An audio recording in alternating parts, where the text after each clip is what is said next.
विशाल और यक्षिणी की प्रेम कहानी उत्तर भारत के पहाड़ी इलाकों में बसा एक छोटा सा गांव था, देवकुंड। यह गांव अपनी खूबसूरत झील, ऊंचे देवदार के जंगल और रहस्यमयी घटनाओं के लिए प्रसिद्ध था।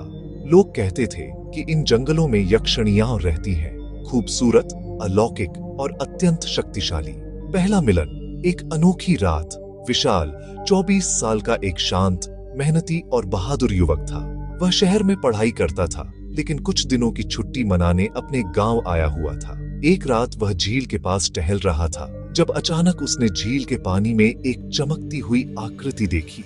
चांदनी जैसी चमकती त्वचा, लंबे काले बाल और आंखों में नीली रोशनी। वह कोई इंसान नहीं थी, वह यक्षिणी थी। वह डर गया, लेकिन भागा नहीं। यक्षिणी ने नरम आवाज में कहा, डरो मत, मैं तुम्हें नुकसान नहीं पहुंचाऊंगी। यह सुनकर विशाल शांत हुआ और पूछा, तुम कौन हो? यक्षिणी ने मुस्कुराते हुए कहा, मैं अवनी हूँ, इस जंगल की रक्षक। उसकी मुस्कुराहट में कुछ ऐसा था कि विशाल का डर गायब हो गया। धीरे धीरे बढ़ता प्यार। अगले कुछ दिनों तक विशाल रोज झील पर जाता और अवनी से मिलता।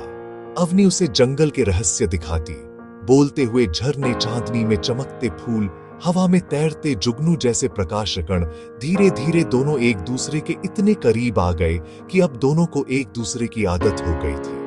अवनी के लिए एक इंसान से प्यार करना मना था, और विशाल जानता था कि अवनी इंसान नहीं है, लेकिन दिल कहाँ किसी नियम को मानता है। अगर देवों को पता चल गया कि मैं एक मानव से प्रेम करती हूँ, तो मुझे दंड मिलेगा। जो भी होगा हम साथ झेलेंगे। विरोध शुरू होता है। देवकुंड गांव में अजीब बातें होने लगीं। जानवर शांत हो गए, पेड़ों पर चमकदार निशान बनने लगे और रात में हवा भारी होने लगी। लोगों ने सोचा कोई अपशकुन है। हकीकत यह थी कि अवनी के प्रेम में पड़ने से उसकी शक्तियां असंतुलित होने लगी थीं। देवों को इसका पता चल चुका था। एक रात पूरा जंगल कांप उठा। एक तेज प्रकाश धरती को चीर कर उतर आया। अवनी का दैवी रक्षक ध्रुव यक्ष प्रकट हुआ।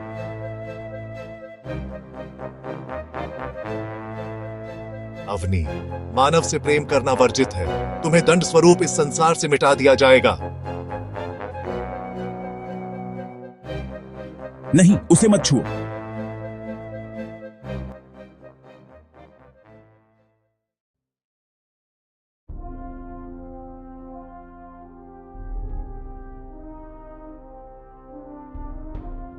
यदि दंड देना है तो मुझे दो।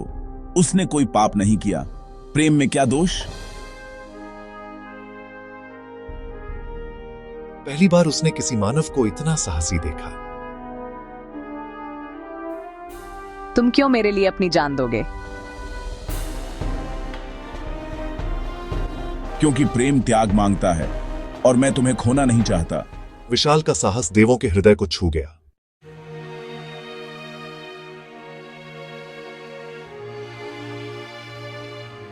अवनी, तुम्हें दो रास्ते दिए जाते हैं। पहला, तुम अपनी यक्षिणी शक्तियां छोड़कर हमेशा के लिए मानव बन जाओ।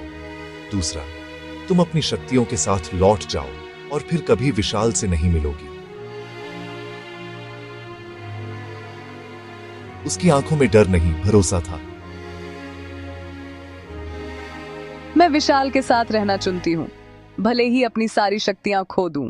उस पल आकाश से एक दिव्य प्रकाश अवनी पर उतरा। उसका शरीर हल्का हुआ, उसकी चमकती आंखें साधारण नीली हो गईं। वह अब एक मनुष्य बन चुकी थी।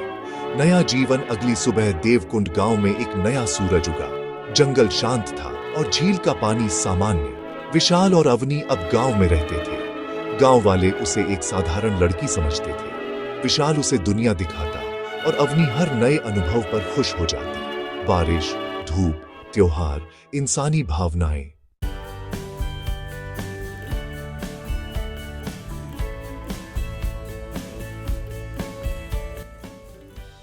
मैंने सही चुनाव किया था।